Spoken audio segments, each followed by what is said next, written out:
राजा भूदेव अंग देश के राजा थे। देश की राजकुमारी सुरभि की माँ बचपन में ही गुजर गई थी।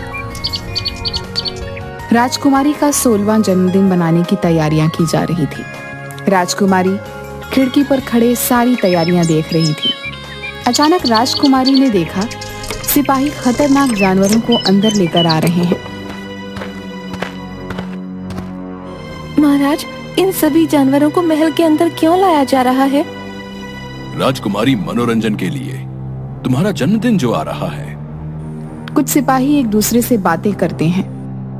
अगर यही हाल रहा तो राज्य के सारे जानवर समाप्त हो जाएंगे। हर हफ्ते 50 जानवर हवेली में भेजे जाते हैं। अपनी जुबान बंद रखो, दीवारों के भी कान होते हैं, समझे? कभी तुम्हारी बात राजकुमारी के कान तक ना पहुंच जाए। राजकुमारी सिपाहियों की बात सुनकर हैरान हो जाती है। राजकुमारी जानवरों के पीछे पीछे उनका रास्ता लगाने देती है। तभी एक सिपाही राजकुमारी को देख लेता है। राजकुमारी जी, आप यहाँ? महाराज के सख्त निर्देश हैं कि आपको यहाँ न आने दिया जाए। अचानक तेज हवा का झोंका आता है और राजकुमारी की चुन्नी उड़ते हुए एक दरवाजे के पास गिरती है। अरे, यहाँ तो पिताजी स्वयं दरवाजे के पास खड़े हैं और जानवरों को अंदर भेज रहे हैं। पिता को देख वो अपना दुपट्टा उठाकर वहां से चली जाती है, पर राजकुमारी को सारी रात नींद नहीं आती। आखिर पिताजी महाराज मुझे वहां जाने के लिए क्यों मना कर रहे हैं? वो मुझे इस राज से दूर क्यों रखना चाहते हैं? आखिर इस दरवाजे का राज है क्या? राजकुमारी ने अपनी खिड़की का दरवाजा बंद कर दिया और चुपचाप लेट गई। तभी महल की सबसे पुरानी और सबसे बूढ़ी दासी त्रिजटा उसके कमरे में आ गई। ओ मेरी प्यारी राजकुमारी, आज इतनी उदास क्यों लग रही हो? तुम्हें पता है, मैंने तुम्हारी माँ को भी पाल पोस कर बड़ा किया था, इसलिए मुझे अच्छी तरह से पता है कि तुम बड़ी परेशान हो। दादी माँ, क्या आप मेरे प्रश्नों का उत्तर दे सकती हैं? राजकुमारी, अगर तुम चाहो तो वो प्रश्न मुझसे पूछ सकती हो, लेकिन अगर उन्होंने पिताजी को बता दिया तो मेरे लिए बहुत बड़ी मुश्किल खड़ी हो जाएगी। अब नहीं दादी माँ, मेरे मन में किसी प्रकार का कोई प्रश्न नहीं। अगले दिन सुबह राजकुमारी महाराज के पास जाती है। उसे उदास देखकर महाराज उससे पूछते हैं, बेटी, बड़ी उदास लग रही हो। आज तो पूरे राज्य में तुम्हारा जन्मदिन मनाया जा रहा है और तुम खुश नहीं हो। लगता है रात भर सो नहीं पाई। पिताजी, आखिर उस दरवाजे का क्या रहस्य है? बेटी, आज तुम्हारा 16वां जन्मदिन है। आज मैं खुद ही तुम्हें वो राज बताने वाला था। सुनो बेटी, ये लंबी कहानी है। जब तुम्हारी माँ गर्भवती थी तो हम दोनों जंगल घूमने गए। तभी हमें वहां अचानक एक बहुत खूबसूरत स्त्री दिखाई दी। वो बोली, महाराज, मैं चित्रांगदा हूँ। मुझे प्रथम दृष्टि में आपसे प्रेम हो गया है। आपसे विवाह करना चाहती हूँ। मैं विवाहित हूँ और अपनी पत्नी से प्रेम करता हूँ। महाराज, अपना भला चाहते हैं तो आपको मुझसे विवाह करना ही होगा। इस साधारण स्त्री के लिए आप मुझे नहीं ठुकरा सकते। तो तुम नहीं मानोगी? मुझे नहीं लगता तुम कोई स्त्री हो, क्योंकि स्त्री के खूबसूरत शरीर में काला मन नहीं हो सकता। अभी मैं तुम्हें तुम्हारे असली रूप में लाता हूँ। महाराज अपने पवित्र रुद्राक्ष की माला का एक रुद्राक्ष उस स्त्री के ऊपर फेंक देते हैं और ऐसा करते ही वह अपनी असली बदसूरत और भयंकर रूप में आ जाती है। सही पहचाना। जादूगरनी असुरबाला हूँ। तू अपनी पत्नी के रूप पर बड़ा घमंड करता है ना? आज के बाद तुझे अपनी पत्नी के चेहरे से घृणा हो जाएगी। राजकुमारी, जादूगरनी ने तुम्हारी माँ को श्राप देते समय ये भी कहा कि जल्दी ही तुम्हें एक बेटी पैदा होगी। जब तुम्हारी बेटी तुम्हारी शक्ल देखेगी तो वो भी तुम्हारे जैसी ही हो जाएगी। और ऐसा कहने के बाद वो न जाने कहां गायब हो गई। तुम्हारे जन्म के कुछ समय के बाद एक दिन अचानक ही महारानी का चेहरा बहुत भयंकर हो गया। उसके चेहरे पर हर तरफ सांप लटकने लगे, आंखें अंगारों की तरह जलने लगी, शरीर एक सूखे पेड़ की तरह, आवाज सांप की फुफकार की तरह। यहाँ तक कि वो किसी भी जीवित पशु पक्षी या इंसान को खाती है और प्यास लगने पर रक्त पीती है।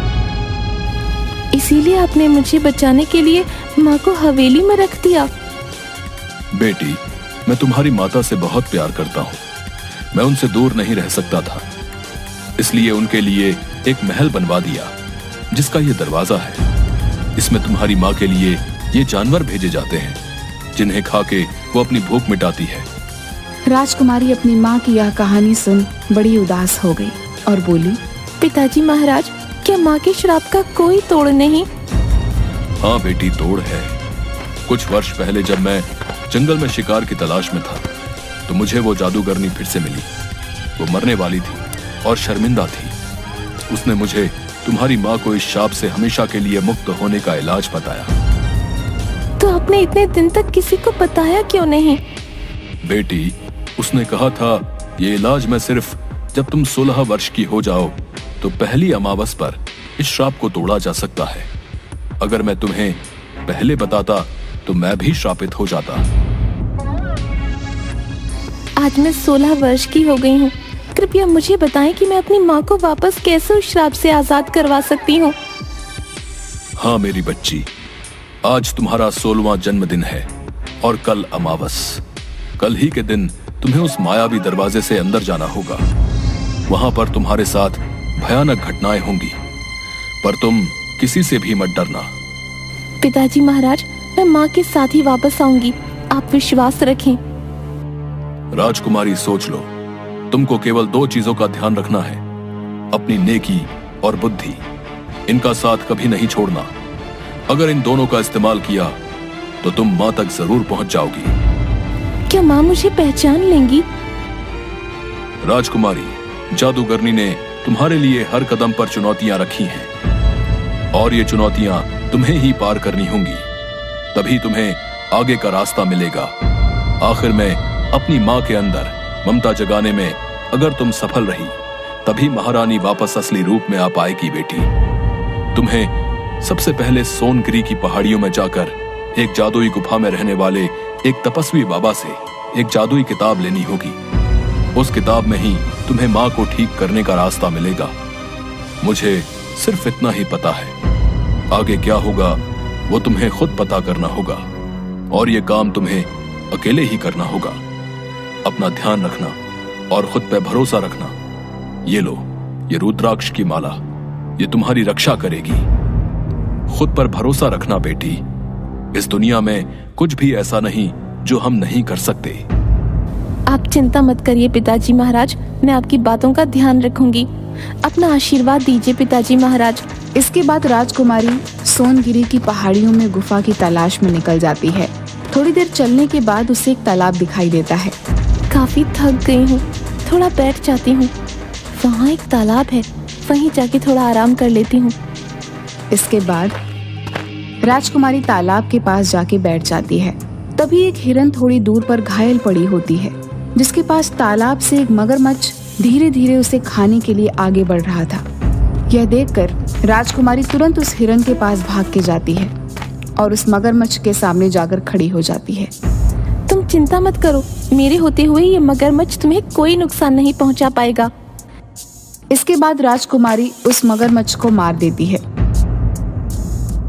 तभी मगरमच्छ एक सुंदर कन्या में बदल जाती है। आप कौन हैं?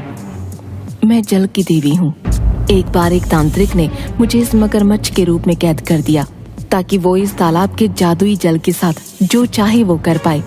ये वन कोई साधारण वन नहीं, इस वन को देवराज इंद्र ने यहाँ के राजा को दिया था तोहफे में। इस वन की हर चीज जादुई है। अब वो तांत्रिक अपनी मनमानी नहीं कर पाएगा। तुम्हारा बहुत बहुत धन्यवाद राजकुमारी। बताओ मैं तुम्हारी कैसे मदद कर सकती हूँ? इस वन में एक गुफा है जहाँ एक तपस्वी बैठते हैं। उनसे मुझे उनकी जादुई किताब लेनी है। वो किताब तो लोगों को उनकी मंजिल दिखाती है। इस उम्र में भला तुम्हें तुम्हारी कौन सी मंजिल जाननी है? जल देवी, मुझे अपनी माँ को बचाना है। एक जादूगरनी के श्राप से वो एक राक्षसनी में बदल गई हैं। उनकी मुक्ति के लिए मुझे उस जादुई किताब तक पहुँचना ही होगा। तुम्हारी वजह से इस कैद से मैं आजाद हो पाई हूँ। इसलिए मैं तुम्हें गुफा तक पहुंचाऊंगी। उस गुफा का रास्ता इसी तालाब से होकर जाता है। वहां तक सही सलामत पहुंचने में ये जलरथ तुम्हारी सहायता करेगा। मैं तुम्हारी कामयाबी के लिए प्रार्थना करूंगी। जाओ, तुम्हारी यात्रा सफल हो। इसके बाद राजकुमारी उस जलरथ में बैठकर तालाब के अंदर चली जाती है। थोड़ी देर बाद वो गुफा तक पहुंच जाती है। इसके बाद जलरथ से उतरकर राजकुमारी गुफा के अंदर चली जाती है। वहां राजकुमारी को एक छोटी सी मछली के पंखों पे एक कांटा फंसा हुआ दिखता है। राजकुमारी जैसे ही उसके पंखों से वो कांटा निकालती है। आपका बहुत बहुत धन्यवाद राजकुमारी। इस कांटे की वजह से मैं अपने अपनों से पीछे छूट गई थी, लेकिन अब मैं उनके पास वापस जा सकूंगी। धन्यवाद राजकुमारी। वैसे आप यहाँ क्या कर रही हैं? इस जगह तो इंसानों को आए सालों बीत गए। मुझे यहाँ जो तपस्वी रहते हैं ना, उनसे मिलना है। उनके पास जो जादुई किताब है वो मुझे चाहिए। जादुई किताब? वो भला क्यों चाहिए तुम्हें? ओह, तो तुम्हें अपनी माँ को बचाने के लिए जादुई किताब चाहिए। तभी छोटी मछली तपस्वी में बदल जाती है। मैं तुमसे खुश हुआ बेटी। तुम इस किताब से कोई भी एक सवाल पूछ सकती हो। उसके बाद ये किताब अपने आप गायब हो जाएगी। आपका बहुत बहुत धन्यवाद बाबा। आखिरकार मैंने अपनी पहली मंजिल पार कर ही ली है। जादुई किताब, मुझे बता, मैं अपनी माँ को उस जादूगरनी के श्राप से कैसे आजाद कर सकती हूँ? इस श्राप से मुक्ति तभी मिलेगी जब कोई जंगल की आत्मा की मणि को महारानी के माथे के बीचों बीच लगा दे। इससे महारानी अपने असली रूप में आ जाएगी। इसके बाद राजकुमारी उसी जलरथ में बैठकर वापस आ जाती है।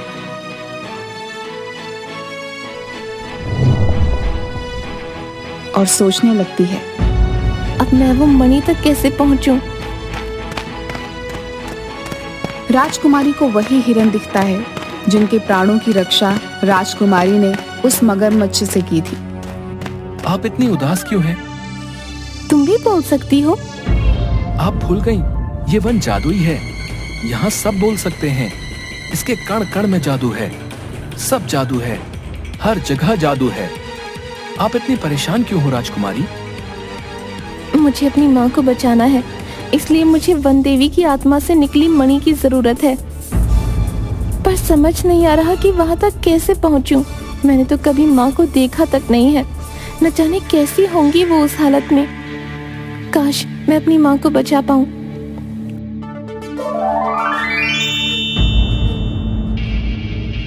राजकुमारी भाग जाइए यहाँ से, वरना ये मेरे साथ साथ आपको भी मार के खा जाएगा। जाइए राजकुमारी, आप चली जाइए यहाँ से। मैं तुम्हें छोड़ के नहीं जा सकती। तुम यहाँ से जाओ, मैं इसका ध्यान भटकाती हूँ। उतने में तुम भाग जाना, ठीक है? नहीं राजकुमारी, ये हमारी नियति है। हमारे जन्म लेते ही मौत हमारा पीछा करने लगती है, लेकिन आपको अपनी माँ को बचाना है। आप जाओ यहाँ से, मैं इसका ध्यान भटकाता हूँ। मैं एक क्षत्रिय हूँ। इस तरह पीठ दिखा के भागना हमारे खून में नहीं है। इस दानव का मैं वो हाल करूंगी कि आज के बाद किसी को नहीं खा पाएगा। इसके बाद राजकुमारी उस दानव से लड़ने लगती है। काफी देर तक लड़ने के बाद जैसे ही राजकुमारी अपनी तलवार से जैसे ही मारने वाली होती है, तभी उन दानवों की आंखों में आंसू आते हुए देख लेती है और थोड़ी देर में एक छोटे से दानव को देख लेती है जो कि उसी दानव का पुत्र होता है। ये देख राजकुमारी रुक जाती है और उन्हें जाने देती है। आज के बाद इस तरह का नुकसान किसी को नहीं पहुंचाना। जाओ, वहाँ तुम्हारा बच्चा तुम्हारी राह देख रहा है। आपने उसे क्यों जाने दिया राजकुमारी? मैं एक बच्चे को उसकी माँ से अलग नहीं कर सकती। आज जब खुद तरस रही हूँ तो भला यही दर्द मैं किसी और को सहने कैसे दे सकती हूँ? तुम सच में बहुत दयालु हो। तुमसे मिलना मेरी खुशकिस्मती है राजकुमारी। तुम भी कैसी बातें कर रही हो। चलो अपना ध्यान रखो, और हाँ, ध्यान से देखकर बाहर निकलना, समझी? मैं चलती हूँ, अभी लंबा सफर तय करना है। वो तो ठीक है, लेकिन अगर तुम चली गई तो ये मणि कौन ले जाएगा? मतलब? तभी हिरन वन देवी में बदल जाती है। मैं तुम्हारे आने का उद्देश्य पहले से ही जानती थी, लेकिन मैं देखना चाहती थी कि तुम मेरी आत्मा मणि लेने के लिए काबिल हो भी या नहीं। ये सब एक छलावा था तुम्हें परखने के लिए। मुझे पहली बार अपनी आत्ममणि देने में खुशी हो रही है। तुम अपने उद्देश्य में सफल हो, मेरी यही दुआ है। मैं बहुत प्रसन्न हूँ तुमसे। लो, ले जाओ इसे। तभी वन देवी अपनी शक्तियों से अपनी आत्ममणि को राजकुमारी को दे देती है। आपका ये एहसान मैं कभी नहीं भूलूंगी वन देवी। जाओ पुत्री, काम खत्म होने के बाद ये पुनः मेरे पास लौट आएगी। अब जाओ, देर मत करो।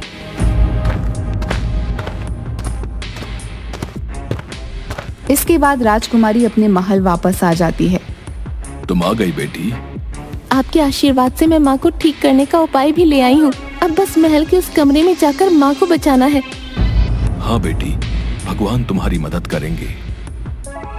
इसके बाद राजकुमारी उस कमरे में चली जाती है। राजकुमारी हवेली के दरवाजे अंदर चली जाती है। चारों तरफ भयंकर जानवर और मांस की बदबू फैली हुई थी। राजकुमारी जैसे ही उस आखिरी कमरे में पहुंची, तभी उन्हें एक बड़ी भयानक औरत नजर आई, जिसको देखते ही राजकुमारी डर के चीख पड़ी। कहीं ये औरत तो मेरी माँ नहीं? मैंने इतना भयानक चेहरा कभी नहीं देखा था।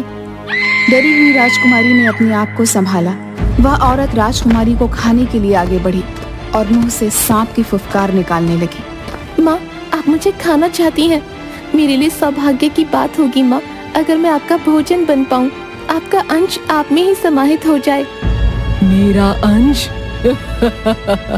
तुझ जैसी खूबसूरत राजकुमारी मेरा अंश नहीं हो सकती। नहीं माँ, पहचानो, मैं आपकी ही बेटी हूँ। बेटी? मेरी बेटी? हाथ में तलवार लेकर मुझे मारना चाहती है? माँ, एक बार मुझे गले से लगा लो, तुम्हें सब याद आ जाएगा। नहीं, मुझसे दूर रह, तुझे डर नहीं लगता? औरत ने राजकुमारी के बालों को पकड़ उसे दूर फेंक दिया। राजकुमारी के शरीर से खून निकलने लगा। चली जा, हट जा यहाँ से, वरना तुझे चबा चबा के खा लूंगी। तुझे डर नहीं लगता? ये देख मेरे दांत। माँ, कभी माँ के पास आने में भी किसी को डर लगा है? बचपन से माँ के प्यार को तरस रही हूँ, मुझे एक बार गले से लगा लो माँ। राजकुमारी दौड़कर उस भयानक औरत को गले लगा ली। औरत ने अपने दांत उसके शरीर में गड़ा दिए। राजकुमारी दर्द से चिल्लाई, माँ! लेकिन तभी राजकुमारी ने उस मणि को महारानी के माथे के बीचों बीच लगा दिया। मणि के माथे में समाते ही महारानी अपने असली रूप में आ गई। उसके ऐसा करते ही महारानी के दिल में ममता भर गई और आंखों से आंसू निकलने लगे। मेरी बच्ची, मुझे सब याद आ गया। तूने मुझे इंसान बना दिया, मैं श्राप मुक्त हो गई। ऐसा कहते ही वह औरत महारानी के रूप में परिवर्तित हो गई। जादूगरनी का श्राप सदा के लिए खत्म हो गया। राजकुमारी अपनी माँ के गले लग गई। चलो माँ, घर चलो, पिताजी महाराज आपकी राह देख रहे हैं। दोनों की हवेली से बाहर आते ही चारों तरफ खुशियां मनाई जाने लगी। पूरे राज्य में उपहार बांटे गए। आज मेरा परिवार फिर पूरा हो गया। मेरी महारानी राजकुमारी के कारण वापस आ गई। मुझे तुम पर गर्व है बेटी। आज से तुम होगी इस राज्य की नई उत्तराधिकारी। हम हमेशा सोचते थे कि हमारे बाद ये राज्य कौन संभालेगा, लेकिन जिसकी तुम निडर बेटी हो, उसे किसी बेटी की क्या जरूरत। पिताजी महाराज, आपने मुझे इस लायक समझा, आपका बहुत बहुत धन्यवाद। मैं आपकी सारी उम्मीदों पर खरी उतरूंगी, देख लीजिएगा। राजकुमारी के साहस के कारण हवेली के खूबसूरत दरवाजे को हमेशा के लिए खोल दिया गया और राजकुमारी अपने माता पिता के साथ खुशी खुशी महल में रहने लगी।